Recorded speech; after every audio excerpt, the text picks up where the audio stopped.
राज्य सरकारकडून शिक्षणाचा दर्जा उंचावण्यासाठी विविध योजना राबवल्या जात असल्या तरी यवतमाळ जिल्ह्यातल्या ग्रामीण भागातील शिक्षण व्यवस्थेचं वास्तव अत्यंत चिंताजनक आहे। शैक्षणिक वर्ष सुरू होऊन अनेक दिवस उलटले तरी जिल्ह्यातल्या तब्बल 117 शाळा आजही शून्य शिक्षकीय आहेत। त्यामुळे विद्यार्थ्यांच्या शिक्षणावर थेट परिणाम होतोय। पालकांमध्ये त्यामुळे तीव्र नाराजी आहे। 30 जूनपासून शाळा सुरू झालेल्या आहेत। विद्यार्थ्यांना मोफत पाठ्यपुस्तकं, मध्यान्ह भोजन आणि इतर शैक्षणिक सुविधा दिल्या जात आहेत। मात्र शिकवायला शिक्षकच नाहीयेत आणि त्यामुळे अनेक ठिकाणी दुसऱ्या शाळांमधल्या शिक्षकांवर अतिरिक्त जबाबदारी देण्यात आलेली आहे। विद्यार्थ्यांना नियमित अध्यापन मिळत नसल्याचं धक्कादायक चित्र आहे।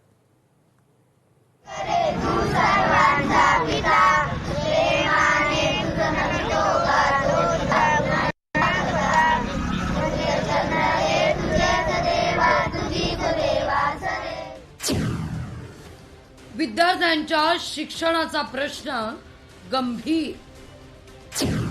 जिल्ह्यातील 117 शाळा शिक्षकांविना, 877 शिक्षकांची पदं रिक्त।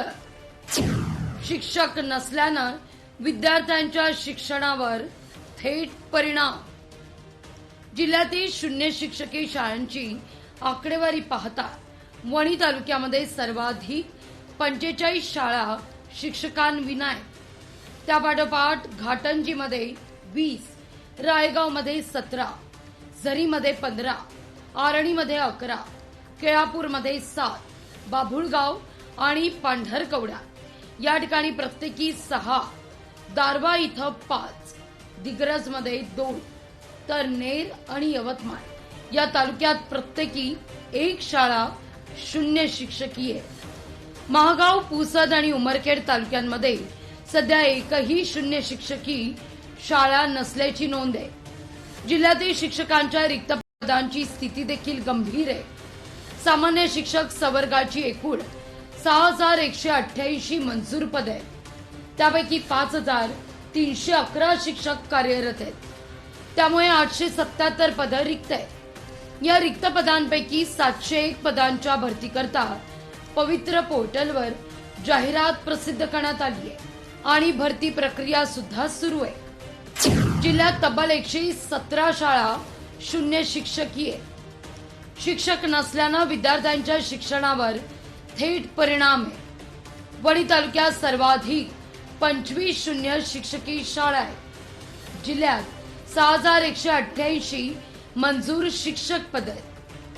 फक्त 5311 शिक्षक कार्यरत आहेत। 877 पदं रिक्त आहेत। शिक्षक भरतीला गती देण्याची पालकांची मागणी आहे। उर्वरित रिक्त पदं भरण्याकरता आवश्यक कार्यवाही सुरू असल्याचं शिक्षण विभागानं स्पष्ट केलंय। शिक्षकांच्या कमतरतेमुळे ग्रामीण भागातील विद्यार्थ्यांचं शैक्षणिक नुकसान होत असल्यानं रिक्त पदं तातडीनं भरावी, शून्य शिक्षकी शाळांवर कायमस्वरूपी शिक्षक नियुक्त करावे आणि विद्यार्थ्यांना नियमित शिक्षण मिळावं अशी मागणी पालक, ग्रामस्थ आणि शिक्षण प्रेमींकडून होतीये। यंदाचं शैक्षणिक वर्ष सुरू झाल्यानंतर अनेक शाळांमध्ये शिक्षकांची कमतरता कायम असल्यानं विद्यार्थ्यांच्या शिक्षणावर त्याचा थेट परिणाम आहे। त्यामुळे शिक्षक भरती प्रक्रिया लवकर पूर्ण होऊन सर्व रिक्त पदांवर नियुक्त्या केव्हा होणार याकडे आता संपूर्ण जिल्ह्याचं लक्ष आहे। लेकरं जे आहे ते अशिक्षितच असल्याने आज 5वी 6वी वर्गात जाऊनही त्यांना स्वतःचं नाव, शाळेचं नाव काहीच वाचता येत नाही, लिहिता येत नाही। आमची पुढची मागणी एवढंच आहे की आमच्या शाळेवर जे 65 विद्यार्थी आहे, 65 विद्यार्थ्यांना 2 शिक्षक काही शिकू शकत नाही। आमची एवढीच मागणी आहे की आमच्या शाळेवर 2 शिक्षक यांनी द्यायला पाहिजे। यवतमाळ जिल्ह्यात शिक्षकांच्या कमतरतेचा फटका थेट विद्यार्थ्यांच्या शिक्षणाला बसतोय। जिल्ह्यात 6128 मंजूर पदांपैकी 5311 शिक्षक कार्यरत आहेत। 817 पदं रिक्त आहेत। तसंच 117 शाळा आजही शून्य शिक्षकीय आहेत। लवकरच 701 शिक्षक पदांची भरती होणार आहे अशी माहिती आहे। या पार्श्वभूमीवर विद्यार्थ्यांचं शैक्षणिक नुकसान थांबवण्याकरता तातडीनं शिक्षक भरती आणि शिक्षकांवरील अशैक्षणिक कामांचा भार कमी करण्याची मागणी सहाय्यक शिक्षक नदीम पटेल यांनी केली आहे. आपल्या इथे 701 पदांची ॲडव्हर्टाईज आपण काढणार आहोत आणि एका महिन्यामध्ये 701 नवीन शिक्षक आपल्याला भेटतात.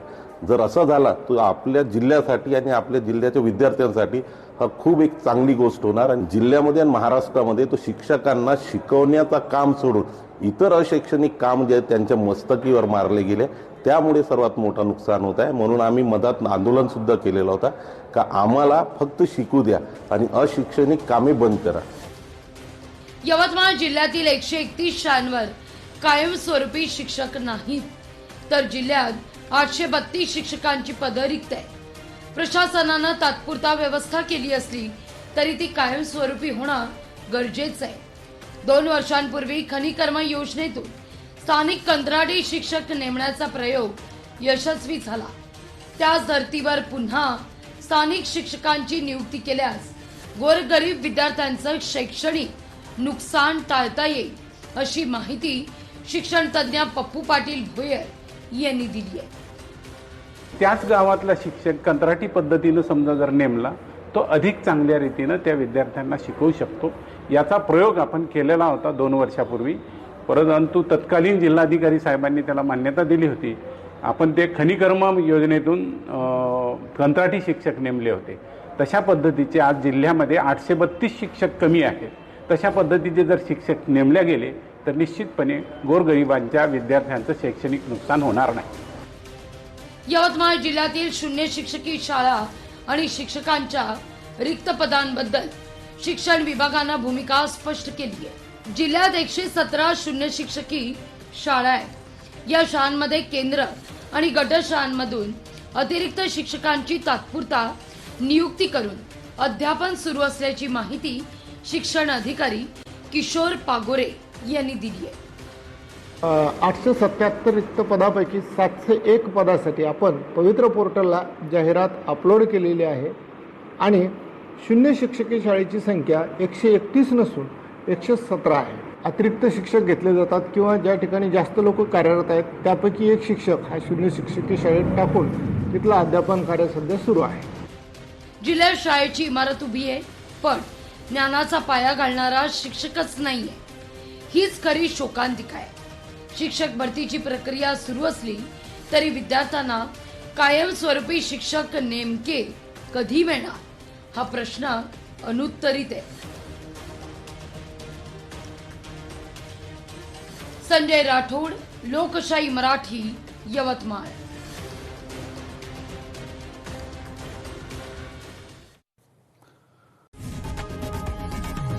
लोकशाही मराठी ऐका, पहा, जागरूक रहा.